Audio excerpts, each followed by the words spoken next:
कर्ण पिशाचिनी साधना एक ऐसी साधना जिसकी मांग हमेशा से ही साधक करते आए हैं, क्योंकि इस साधना की विशेषताएं ही ऐसी हैं जिन्हें सुनकर साधक इस साधना की ओर सम्मोहित हो जाते हैं और खिंचे चले आते हैं। और यही इस साधना की शक्ति का मूल उद्देश्य भी होता है। कर्ण पिशाचिनी स्वयं से चाहती ही यही है कि साधक उसकी ओर आकर्षित हों और उसको साधें। इसकी साधना केवल 21 दिन में ही सिद्ध होती है, जिसे कमलगट्टी की पैशाचिक संस्कारित माला से किया जाता है, जिसके विषय में हमने महापिशाच वाली वीडियो में भी विस्तार से बताया है कि कैसे इस माला का संस्कार किया जाता है। और काम पिशाचिनी का विकल्प वाली वीडियो में भी इसकी जानकारी दी गई है। इन दोनों ही वीडियो का लिंक डिस्क्रिप्शन बॉक्स में उपलब्ध है, आप देख सकते हैं। पैशाचिक संस्कारित माला से कर्ण पिशाचिनी को साधा जाता है और ये आसानी से सिद्ध भी हो जाती हैं। लेकिन ऐसा करना साधक के जीवन की सबसे बड़ी भूल हो सकती है। ऐसा मैं क्यों कह रहा हूँ, ये आपको कर्ण पिशाचिनी का परिचय जानने के बाद पता चलेगा। कर्ण पिशाचिनी का परिचय। दोस्तों, कर्ण पिशाचिनी के विषय में बहुत सारी कहानियां लोक कथाओं में प्रचलित हैं, जो कि सत्य हैं। कोई भी कहानी तभी बनती है जब भूतकाल में उससे संबंधित कोई घटना घटी होती है। अर्थात जब कोई घटना घटित होती है तो उसके विषय में पीढ़ी दर पीढ़ी ज्ञान देने के लिए अथवा घटना की जानकारी को कहानी के रूप में परिवर्तित करके आने वाली पीढ़ियों तक उसके विषय में जानकारी पहुंचाई जाती है, ताकि नई पीढ़ी उस भूतकाल की घटी घटना से अच्छी सीख ले सकें और अज्ञानतावश कोई गलती ना करें। कर्ण पिशाचिनी हिंदू लोक कथाओं में एक रहस्यमयी और अनजानी शक्ति है, जिसे अक्सर एक भूत या आत्मा के रूप में वर्णित किया जाता है। अन्य प्रमुख देवियों और देवताओं के विपरीत वह एक ऐसी आत्मा मानी जाती है जो कानों के माध्यम से लोगों को प्रभावित करती है। कर्ण पिशाचिनी नाम दो संस्कृत शब्दों से मिलकर बना है। कर्ण जिसका अर्थ है कान और पिशाचिनी जिसका अर्थ है महिला राक्षस या भूत। कई आत्माएं और भूत जो हिंदू कथाओं में मिलते हैं या तो रक्षक होते हैं या नुकसान पहुंचाने वाले होते हैं, लेकिन कर्ण पिशाचिनी इन दोनों की बीच की स्थिति में होती है।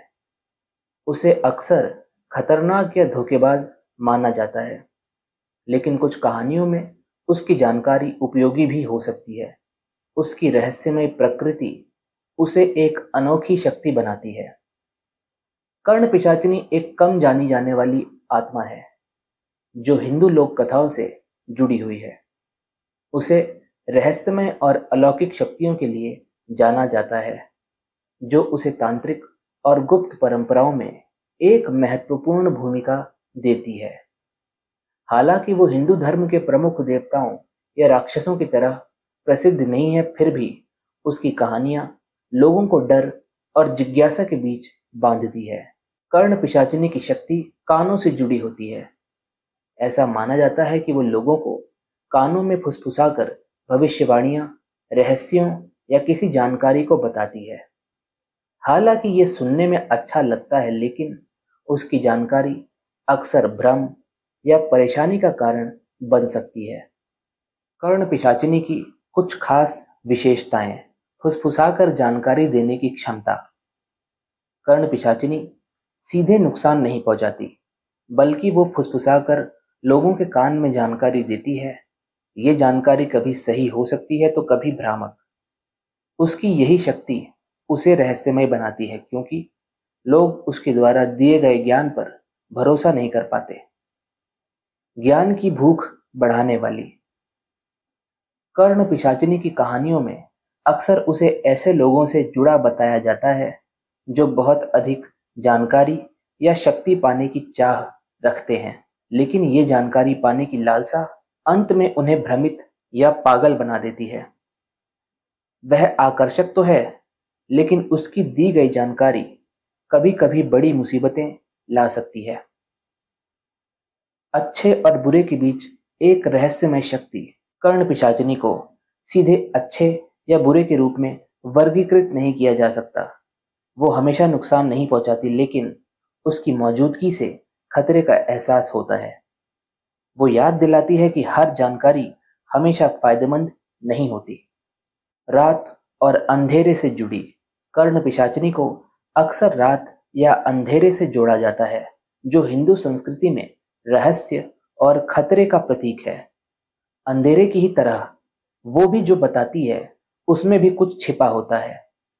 उसकी शक्ति रात के समय सबसे अधिक होती है, जब माना जाता है कि भौतिक और आध्यात्मिक दुनिया के बीच का पर्दा सबसे पतला होता है।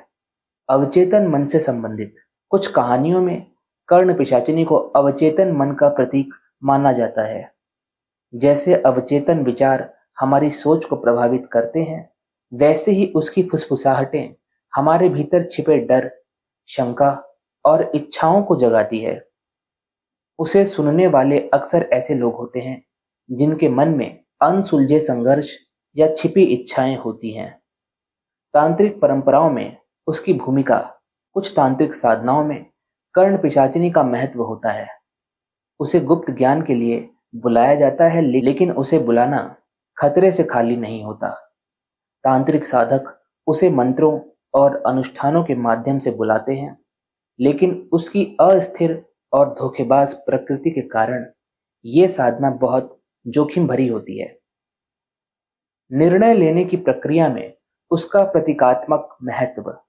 कर्ण पिशाचिनी की फुसफुसाहटें हमेशा हमारे भीतर की आवाजों की तरह होती हैं, जो कभी कभी हमें सही मार्ग दिखाती हैं तो कभी हमें गुमराह करती हैं। उसकी कहानियां इस बात की चेतावनी देती हैं कि बिना समझे किसी भी आवाज या विचार पर भरोसा करना हमें मुश्किल में डाल सकता है। गुप्त ज्ञान की संरक्षक। कुछ लोक कथाओं में कर्ण पिशाचिनी को छिपे हुए ज्ञान या निषिद्ध ज्ञान की संरक्षक के रूप में देखा जाता है। वो ऐसे रहस्यों को जानती है जिन्हें इंसान के लिए जानना उचित नहीं माना जाता। जो लोग उसे ढूंढते हैं उन्हें अपनी मानसिक स्थिति खोने का खतरा रहता है, क्योंकि वो ऐसे सत्य बताती है जिन्हें इंसानी मन संभाल नहीं पाता। अधूरी सच्चाइयों का खतरा। कर्ण पिशाचिनी अक्सर अधूरी सच्चाइयां बताती है। वो कभी पूरी तरह से स्पष्ट जानकारी नहीं देती, और जो लोग उसकी बात सुनते हैं वे अधूरी जानकारी के कारण गलत फैसले कर बैठते हैं। उसकी कहानियां हमें ये सिखाती हैं कि बिना पूरी जानकारी के कोई कदम उठाना खतरनाक हो सकता है। कला और चित्रण में उसकी छवि। हालांकि कर्ण पिशाचिनी का चित्रण बहुत प्रचलित नहीं है। कुछ लोक कथाओं में उसकी छवि एक डरावनी महिला के रूप में दी जाती है, जिसके बाल बिखरे होते हैं और आंखें गहरी होती हैं। उसकी उपस्थिति मानव और आत्मा के बीच के अंतर को धुंधला कर देती है, जो यह दर्शाती है कि वो जीवित और मृत दोनों दुनियाओं से जुड़ी हुई है। अन्य महिला आत्माओं से तुलना। कर्ण पिशाचिनी को अक्सर यक्षिणी और डाकिनी जैसी महिला आत्माओं से अलग देखा जाता है। यक्षिणियां आमतौर पर अच्छी होती हैं, जबकि डाकिनियां सुरक्षा और विनाश दोनों से जुड़ी होती हैं। कर्ण पिशाचिनी केवल फुसफुसाहट के माध्यम से जानकारी देती है, जो उसे एक अनोखा स्थान देती है। आधुनिक समय में उसकी प्रासंगिकता। आज के समय में कर्ण पिशाचिनी की कहानी हमें झूठी खबरों, अफवाहों और गलत जानकारी के खतरों के बारे में सोचने पर मजबूर करती है। उसकी फुसफुसाहटों को इंटरनेट पर फैली अफवाहों या षड्यंत्रों से जोड़ा जा सकता है, जो लोगों को भ्रमित और गुमराह कर सकती हैं। कर्ण पिशाचिनी महाभारत या रामायण जैसे मुख्य हिंदू ग्रंथों में प्रमुख रूप से नहीं मिलती। उसकी कहानियां मुख्य रूप से क्षेत्रीय लोक कथाओं और तांत्रिक परंपराओं से जुड़ी होती हैं। इन कहानियों में अक्सर आत्माओं और भूतों का जिक्र होता है, जो मुख्य धारा की धार्मिक कथाओं से अलग होते हैं। प्रमुख कथाओं में कर्ण पिशाचिनी को फुसफुसाहट करने वाली आत्मा माना जाता है। कुछ क्षेत्रों में ऐसी कहानियां हैं जहां लोग किसी गुप्त जानकारी के लिए कर्ण पिशाचिनी को बुलाते हैं। हालांकि इसके परिणाम अक्सर बुरे ही होते हैं, क्योंकि उसकी दी हुई जानकारी दुख या भ्रम का कारण बनती है। दूसरी कहानियों में उसे दूसरों की बातों को सुनने और उसकी जानकारी का उपयोग कर झगड़े कराने वाली आत्मा के रूप में देखा जाता है। इन दोनों प्रकार की कहानियों में कर्ण पिशाचिनी एक खतरनाक या धोखेबाज शक्ति के रूप में उभरती है, जो गुप्त सूचनाओं के खतरों को दर्शाती है। लोक कथाओं में कर्ण पिशाचिनी का स्थान कभी कभी एक खतरनाक आत्मा के रूप में दिया जाता है। कई क्षेत्रों में कर्ण पिशाचिनी को डरावनी आत्मा के रूप में माना जाता है। ऐसा माना जाता है कि उसकी फुसफुसाहट से नुकसान होता है और उसे सुनने से दुर्भाग्य या पागलपन आ सकता है। कुछ लोक कथाओं में उसकी उपस्थिति से बचने की चेतावनी दी जाती है, खासकर रात के समय। लेकिन कुछ लोक कथाओं में कर्ण पिशाचिनी को ज्ञान देने वाली आत्मा के स्थान पर भी रखा गया है। हालांकि उसे ज्यादातर खतरनाक माना जाता है, कुछ परंपराओं में उसे विशेष ज्ञान वाली आत्मा के रूप में भी देखा जाता है। जो लोग उसकी शक्तियों को जानने की कोशिश करते हैं, वे उससे भविष्य की घटनाओं, छिपे खजानों या दुश्मनों के रहस्यों के बारे में पूछ सकते हैं, लेकिन अक्सर ये जानकारी बुरे परिणामों की ओर ले जाती है। कर्ण पिशाचिनी का जिक्र तांत्रिक अनुष्ठानों में होता है, जहां उसकी शक्तियों को कुछ खास उद्देश्य के लिए बुलाया जाता है। इन अनुष्ठानों में मंत्रों का जाप, भेंट और ध्यान शामिल हो सकते हैं। तांत्रिक साधक उसकी शक्ति का उपयोग करते हैं, लेकिन उसे सावधानी से नियंत्रित करना पड़ता है, क्योंकि वो आसानी से उनके खिलाफ जा सकती है। दूसरी ओर उसके प्रभाव से बचने के लिए सुरक्षात्मक उपाय किए जाते हैं। लोग ये सुनिश्चित करने के लिए मंत्रों का जाप करते हैं या पवित्र प्रतीकों का उपयोग करते हैं कि उसकी फुसफुसाहट का उन पर कोई असर ना हो। ये उपाय आमतौर पर उसके प्रभाव से बचने के लिए होते हैं। कर्ण पिशाचिनी का वर्णन कई रूपों में किया जाता है, लेकिन अधिकांश कहानियों में उसे डरावनी और रहस्यमय रूप में दिखाया जाता है। बिखरे और उलझे हुए बाल, ये उसके उग्र और अव्यवस्थित स्वभाव का प्रतीक होता है। धधकती आंखें, उसकी आंखों को चमकीली या गहरी नजरों के रूप में दिखाया जाता है, जो उसके अलौकिक ज्ञान और दुनिया के पार देखने की शक्ति को दर्शाती है। काला या पीला रंग, कुछ क्षेत्रों में उसे काले रंग में या भूतिया सफेद रूप में दिखाया जाता है, जो उसकी रात के समय की उपस्थिति और मृत्यु से जुड़ी आत्मा को दर्शाता है। वो अक्सर आकर्षक या सुंदर नहीं दिखाई जाती, जैसा कि कुछ अन्य आत्माओं या दिव्य हस्तियों जैसे अप्सराओं के साथ होता है। उसका रूप डरावना और सतर्क करने वाला होता है।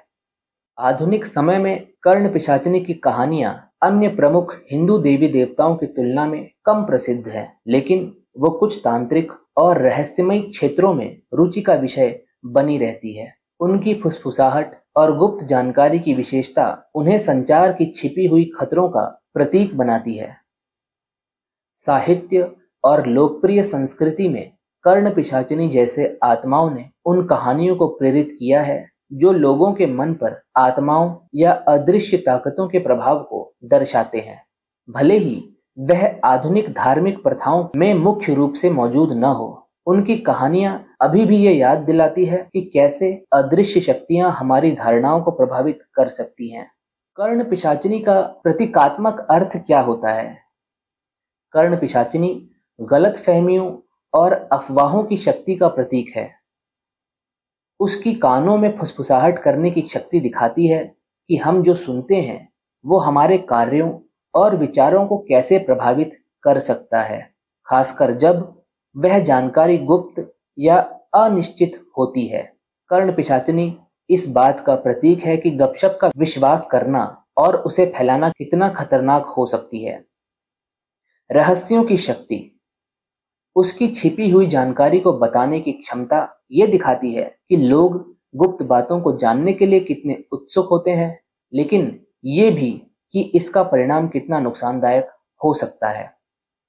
कर्ण पिशाचिनी का प्रभाव अक्सर लोगों के बीच गलत फहमी और विवाद का कारण बनता है, जो मानवीय संचार की नाजुकता को दिखाता है, जिसे हम आमतौर पर कम्युनिकेशन गैप की उपाधि देते हैं। भारत के विभिन्न हिस्सों में कर्ण पिशाचिनी के बारे में अलग अलग मान्यताएं और धारणाएं हैं। कुछ क्षेत्रों में वो स्थानीय लोक कथाओं में प्रमुख भूमिका निभाती है, जबकि अन्य जगहों पर उसकी कहानियां लगभग अनसुनी हैं।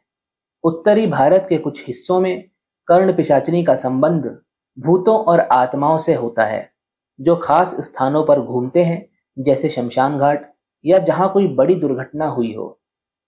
पूर्वी और दक्षिणी भारत में उसकी मौजूदगी तांत्रिक प्रथाओं से अधिक जुड़ी हो सकती है, जहां उसे गुप्त ज्ञान प्राप्त करने वाली आत्मा के रूप में देखा जाता है।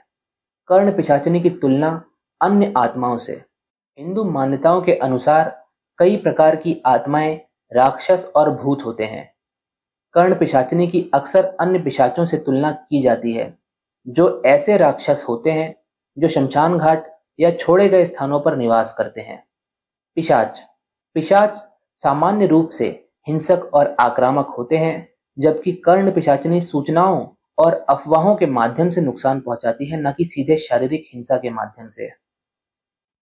यक्षिणी यक्षिणियां महिला आत्माएं होती हैं जो कर्ण पिशाचिनी की तुलना में अधिक दयालु होती हैं।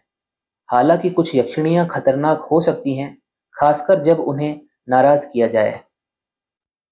चुड़ैल चुड़ैल भी एक डरावनी महिला आत्मा मानी जाती है, लेकिन कर्ण पिशाचिनी की तरह वो फुसफुसाकर गुप्त बातें फैलाने की बजाय आमतौर पर प्रतिशोध के लिए मानी जाती है। तो दोस्तों, ये था कर्ण पिशाचिनी का परिचय, और आइए अब जानते हैं इस अद्भुत शक्ति की साधना के विषय में और साधना के दौरान मिलने वाली चुनौतियों और आने वाली समस्याओं के विषय में।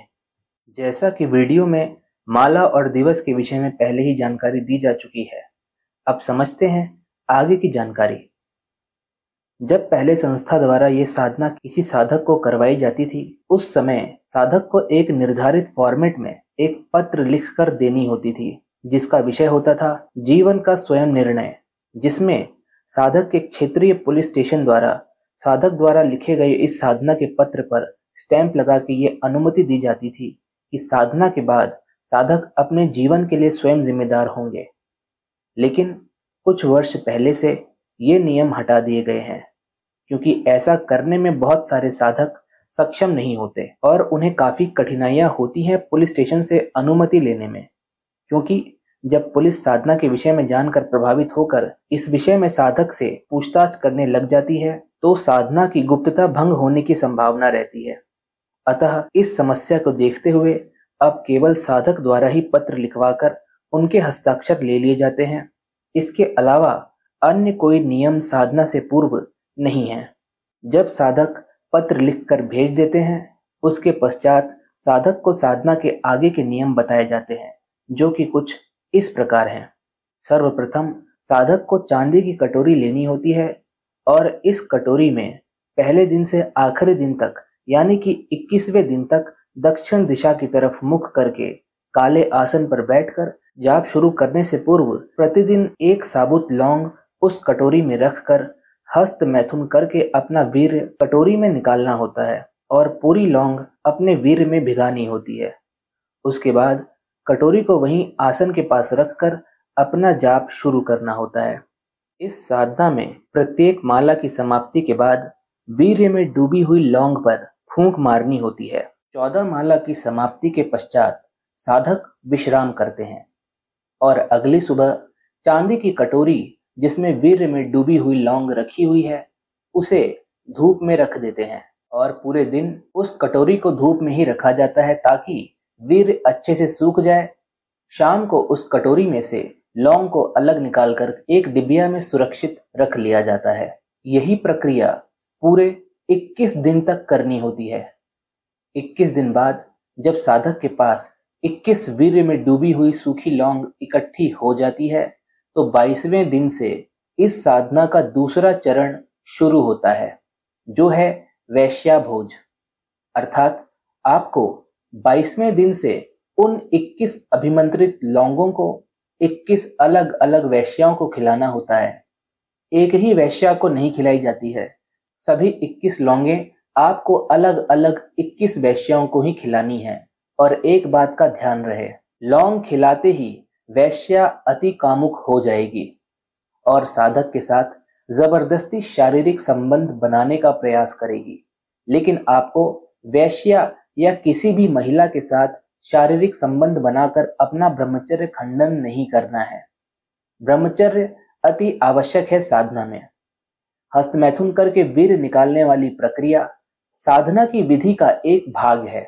उसे ब्रह्मचर्य खंडन के अंतर्गत न समझे। उसमें आप किसी से शारीरिक संबंध बना करके वीर्यपात नहीं कर रहे हैं, इस बात को समझिए। अतः जैसे ही आप वेश्या को लौंग खिला दें, वहां से तुरंत निकल जाएं, नहीं तो वो आप पर हावी हो जाएगी। अब आप 21 लौंगे 21 अलग अलग वेश्याओं को एक ही दिन में खिलाएं या 5 से 6 दिन में, ये आपके ऊपर है। लेकिन जिस दिन आपने वो सभी लौंग वेश्याओं को खिला दी, उस दिन के अगले दिन से साधना का तीसरा चरण शुरू हो जाएगा, जो कि है सूर्य की रोशनी का त्याग, केवल 7 दिन के लिए। ये साधना का आखिरी चरण है।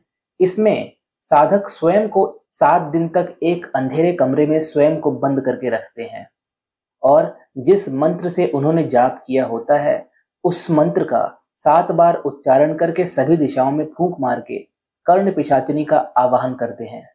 यदि साधक को बाथरूम या वॉशरूम जाना होता है तो इस बात का खास ख्याल रखा जाता है कि साधक के ऊपर सूर्य की रोशनी न पड़े। इसके लिए साधक अपने घर के दरवाजों एवं खिड़कियों को काले कपड़े से ढक सकते हैं या किसी भी ऐसे स्थान को ढक सकते हैं जहां से सूर्य की रोशनी का घर में आना संभव होता है। उसके बाद ही नित्य कर्म के लिए कमरे से बाहर निकलना चाहिए। रात के समय ही सारी तैयारी कर लेनी चाहिए, यहाँ तक कि खाना पीना भी रात में ही बना के रख लेना चाहिए, ताकि अंधेरे कमरे से कम बाहर निकलने की आवश्यकता पड़े। इन 7 दिवसों में कर्ण पिशाचिनी साधक से संपर्क स्थापित करेगी, प्रत्यक्ष रूप में आकर। अप्रत्यक्ष रूप में तो साधक को उसकी अनुभूति साधना काल में ही होने लग जाएगी। जब साधना के तीसरे चरण में पिशाचिनी प्रत्यक्ष होगी तो हो सकता है वचनों का लेन देन हो। वैसे तो ऐसे कोई वचनों का लेन देन कर्ण पिशाचिनी करती नहीं है।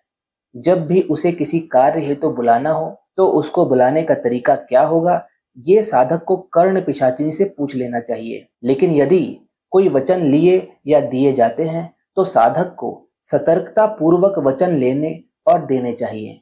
बाकी आप सभी लोग स्वयं से समझदार हैं।